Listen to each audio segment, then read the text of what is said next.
मित्रांनो नमस्कार. मनोगतमध्ये आपले मनापासून स्वागत.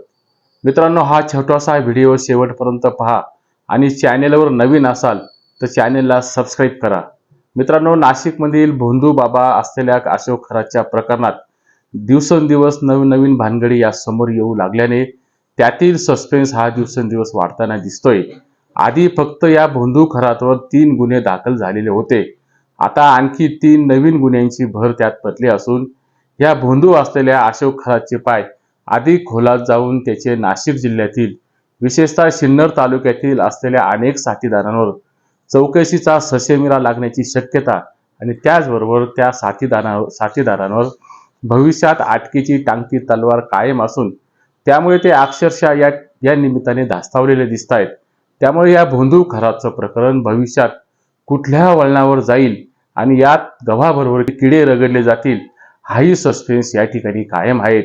काल सिन्नर तालुक्यातील भोंदू बाबाच्या नातेवाईकांपैकी एक असलेल्या पाटोळे गावातील सामाजिक कार्यकर्ते राजेंद्र खताळे यांनी हा भोंदू बाबा कॅप्टन नसून तो 10वी नापास असल्याचं सांगून तो जहाजावर मजूर असल्याचं श्री खताळे यांनी छातीठोकपणाने सांगितलं.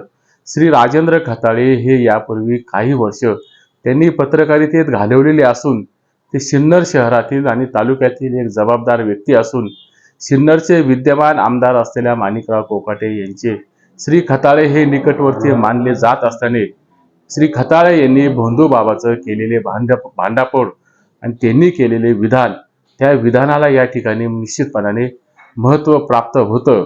मी स्वतः याबाबत सिन्नर तालुक्यातील खरातच्या निकटवर्तीयांपैकी असलेल्या काही जणांशी बोललो असल्याने श्री राजेंद्र खताळे यांनी श्री खरात यांच्याबाबत केलेल्या विधानाला सत्यतेची पुष्टी मिळते. ते खताळे यांचे विधान हे जवळपास खरेपणाच्या जवळ जाऊन पोहोचत असल्याचं अगदी स्पष्टपणाने दिसून येतं. एकूण खरातच्या करामतीच्या आणि भानामतीच्या रंजक किस्स्याने जळीस्थळी भोंदू खरातने महाराष्ट्राचं समाजमन हे अक्षरशः व्यापून गेलंय. पूर्वी मराठी माणूस यूट्यूबवर आणि गुगलवर अशोक सराफ शोधत असायचे. आता मात्र यूट्यूबवर अशोक खरात शोधताना दिसत आहेत. या संपूर्ण प्रकरणात नवनवीन आणि त्याच्या कुकर्माच्या लीला संपूर्ण महाराष्ट्राने पाहिल्या.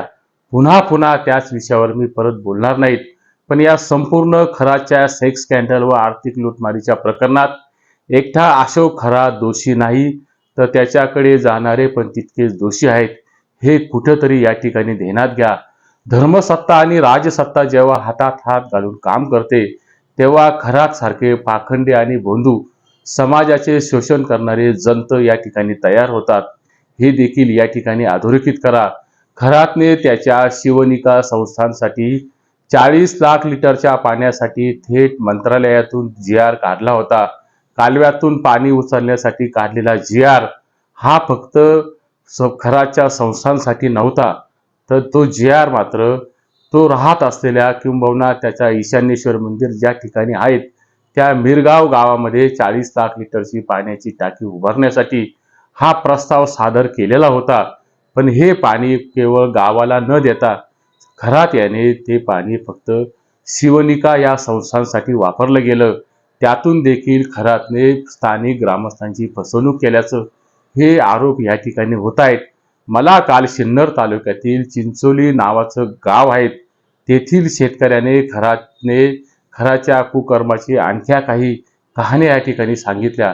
त्या गृहस्थाने फोनवरून मला या भोंदू असलेल्या अशोक खरातने यापूर्वी आमच्या गॅसच्या टाक्या चोरून नेल्या होता असं या ठिकाणी सांगितलं. असे अनेक धक्कादायक खुलासे आणि अशा अनेक धक्कादायक बाबी या भोंदू खरातच्या या ठिकाणी समोर येत आहेत. जे नवग्रहाचे खडे 200-300 रुपयांना मिळायचे ते खडे हा भोंदू खरात 2-2.5-3 लाखांना सर्रासपणे विकायचा. स्त्रियांची इब्रत आणि भक्तांचे जे जे काही लुटता येईल ते सर्व लुटायचा गोरखधंदा हा भोंदू खरातचा होता.